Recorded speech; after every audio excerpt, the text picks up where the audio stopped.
All right, everybody, welcome back to Skipper Weekly. This week we're going to focus more on the micro and less on the macro. When you do look at the macro, you see that inflation is still rising. Used cars, car insurance, medical care, all that costs more than it did a year ago. Initial jobless claims spiked this week by 27,000.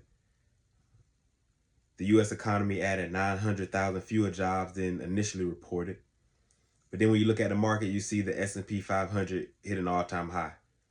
Oracle saw its stock jump over 40% after reporting more than $400 billion in future cloud revenue. And so what you really see is that the stock market isn't a reflection of the real economy. It's a marketplace of its own. And it's really fueled by the American superpower, which is the consumer. America is home to over 300 million people from all kinds of backgrounds, and we don't agree on much, but we all spend money. The U.S. has the largest economy in the world, producing more than $29 trillion annually. About 68% of that comes directly from consumer spending. That means most of our national value is generated when people purchase goods and services. So that's what we're really going to kind of take a look at this week is how on the micro level, the individual, we can really kind of build ourselves like a stock. So no matter the economic climate, we'll still be able to grow and build value. All right. And so, you really start by offering something that people are willing to pay for. And a lot of times that takes a skill. You offer a service or a product that saves people time, solves problems, connects people, brings joy. The more skilled you are, the more people will exchange their money for your value. And it really boils down to, can you solve problems and can you get things done? And then when you're able to, kind of take that skill to the next level and create systems that others can use without your constant involvement, now you're officially a business owner. And, you're not really trading your time for money. You're building something that scales and grows and delivers value through your expertise. So normally the first question is, well, how do I build a skill? What skill should I build? So I would say start off by asking yourself these questions. How do I want to spend my time? What can I do better than most? And the question I really like to ask myself, what do I want to get good at? Anything you do constantly, you'll get better at. And this is really where focus matters. And I mean, there's all sorts of, skills that are in demand right now. You got trade skills like plumbing, electrical work, auto repair. Blue collar is really a sector that needs people and it needs skilled tradesmen. You have service skills like cleaning or caregiving, especially with the population growing in age. Caregiving is really a good niche to be able to build a skill set in because it's going to have demand there. You have creative skills like fashion or music or content creation. You have technical skills like coding, digital marketing. You have business skills like accounting or bookkeeping.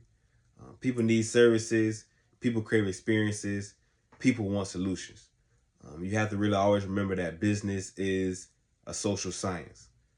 You don't need 1 million followers. You just need you just need to be valuable to a specific group. All right. And so once you find your technical skill, you're going to really need, after that, the secret weapon, soft skills. Technical skills get your foot in the door. Soft skills keep you in a room and help you take over the building. This is really where you can gain a unfair advantage because most people overlook it. Soft skills, they aren't just about being polite or talkative. They include interpersonal skills like communication, collaboration, empathy, conflict resolution. You got intrapersonal skills like self-awareness, discipline, mindset, resilience. And then you have your execution, time management, punctuality, decision-making.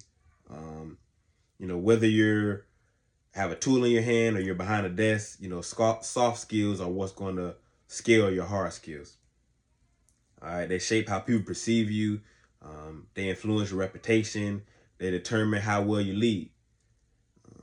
Like I said, man, business is a social science. So you need the science, but you also need the social. And the cool thing really about soft skills are that they aren't just business skills.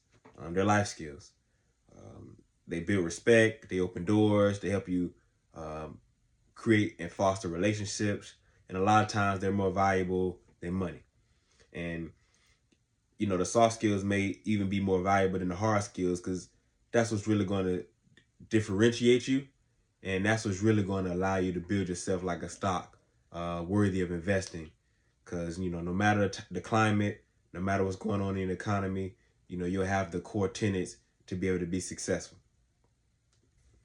All right, man. So to wrap things up, you know, to build yourself like a walking stock, you're going to need two things. You're going to need a valuable skill set that solves real problems or create meaningful experiences. You're going to need a winning mindset powered by soft skills that build trust and credibility.